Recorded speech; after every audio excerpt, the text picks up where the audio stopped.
नमस्कार, प्रणाम, आदर, अभिनंदन। मैं हूं आप सभी का जितेश झा कात्यायन और अभी आप हमारे साथ देख रहे हैं voice of Jitesh. Voice of Jitesh के इस नए एपिसोड में आज हम बात करेंगे इंडिया और भारत के नामों के बीच में हो रहे विवादों के बारे में। इंडिया का अर्थ क्या होता है, भारत का क्या इतिहास है। वीडियो में अंत तक जरूर बने रहें। साथियों, यह विवाद तब उत्पन्न हुआ जब G20 शिखर सम्मेलन में शामिल होने वाले डेलीगेट्स एवं राष्ट्राध्यक्षों को हमारे देश के राष्ट्रपति जी के द्वारा भोजन के लिए निमंत्रण पत्र भेजा गया और उस निमंत्रण पत्र के लेटर हेड पर प्रेसिडेंट ऑफ इंडिया की जगह पे प्रेसिडेंट ऑफ भारत लिखा हुआ देखकर विपक्ष एवं कांग्रेस के खेमों ने यह कहना चालू कर दिया कि हमारे देश का नाम प्रधानमंत्री जी के द्वारा परिवर्तन कर दिया गया, जबकि भारत शब्द 1950 में जब हमारा संविधान बनकर तैयार हुआ उसी समय से है। अगर आप संविधान के आर्टिकल नंबर 1 को पढ़ोगे तो वहां पे मुख्य रूप से लिखा हुआ है, India that is Bharat shall be a union of state. India जो कि भारत है और यह राज्यों का संघ है। तो फिर किस बात का मलाल, फिर किस बात का विवाद यहां भारत के नामों को लेकर हो रहा है।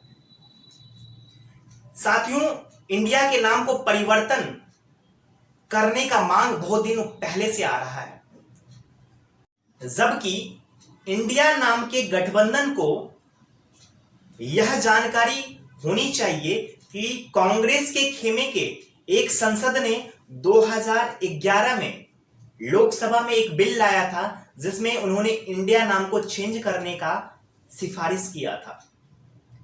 इंडिया नाम को चेंज करने की सिफारिश बहुत दिन पहले से चली आ रही है। सुप्रीम कोर्ट में भी 2 बार जनहित याचिकाएं दायर किया गया है, 2015 में और 2020 में, लेकिन सुप्रीम कोर्ट ने उस याचिकाओं को खारिज कर दिया है। उत्तर प्रदेश के वर्तमान मुख्यमंत्री जब सांसद थे तब उन्होंने भी इंडिया नाम को चेंज करने की सिफारिश लोकसभा में की थी। जब अमेरिका को अंग्रेजी में भी अमेरिका ही कहा जाता है और हिंदी में भी अमेरिका कहा जाता है, जब जापान को अंग्रेजी में भी जापान ही कहा जाता है और हिंदी में भी जापान ही कहा जाता है, तो हमारे देश को हिंदी में कुछ और अंग्रेजी में कुछ और क्यों कहा जाता है। जब हमारे देश का प्राचीन नाम भारत था तो फिर अंग्रेजी में उसे कुछ और कहने की आवश्यकताएं क्यों पड़ रही है। साथियों, हमने बचपन में पढ़ा हुआ होता है कि noun does not changes with languages. भाषाओं के साथ संज्ञा परिवर्तन नहीं होता है, नामों का परिवर्तन भाषाओं के आधार पर नहीं होता है। तो यह ऐसा फिर क्यों हो रहा है।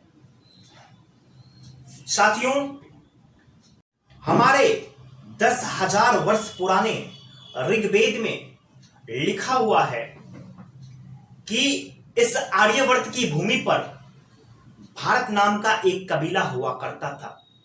भारत नाम के कबीलों के साथ साथ 10 और बड़े बड़े कबीलों का शासन था इस आर्यवर्त की भूमि पर। लेकिन युद्ध होने के बाद भारत नाम के कबीला उस बाकी के बचे कबीलों को पराजित कर देता है और तब जाकर इस आर्यवर्त की भूमि को भारत कहा जाने लगा।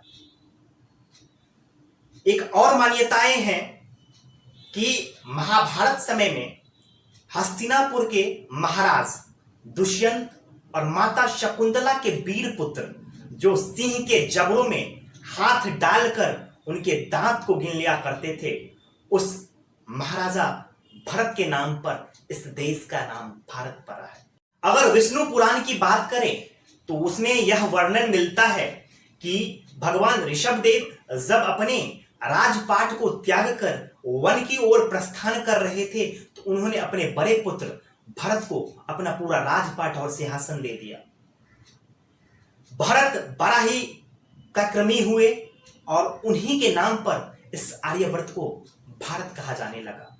कुछ और मान्यताओं को माने तो इस आर्यवर्त की भूमि पर एक चक्रवर्ती सम्राट हुए जिनका नाम भरत था, जिन्हें चारों दिशाओं का देवता भी कहा जाता था।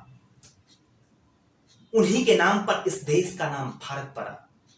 हमारे देश भारत का इतिहास इतना वर्ष पुराना है, तो फिर लिबरल और सेकुलर के खेमों में खलबली किस बात का, उनके पेट में दर्द किस बात की हो रही है, ना जाने। साथियों, एक प्रश्न तो यहां पे उत्पन्न होता है कि फिर हमारे देश भारत को इंडिया क्यों कहा जाने लगा। इंडिया शब्द की उत्पत्ति ग्रीक एवं लैटिन भाषा में परिवर्तित इंडिका शब्द से आई है।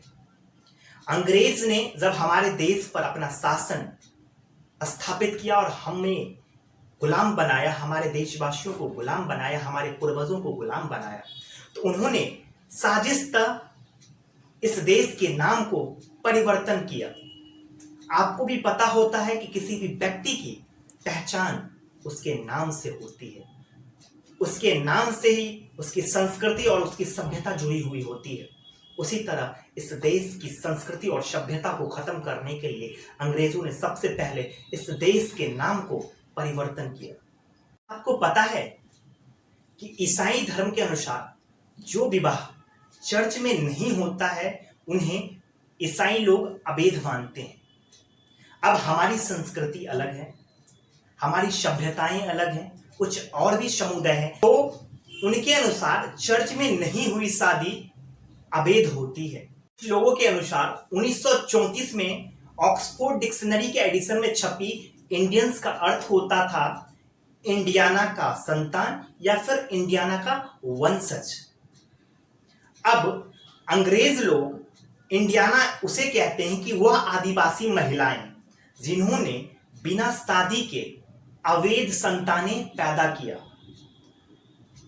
अंग्रेजों के अनुसार वह सभी जनजातियां जो चर्च में शादी नहीं किया है उनकी शादी अवैध है और वह बिना शादी के बच्चे अवैध रूप से पैदा करते हैं। तो ब्रिटिश जब भी कभी यूरोप से बाहर जाते थे तो वहां पे उस देश के निवासी को इंडियंस कहा करते थे।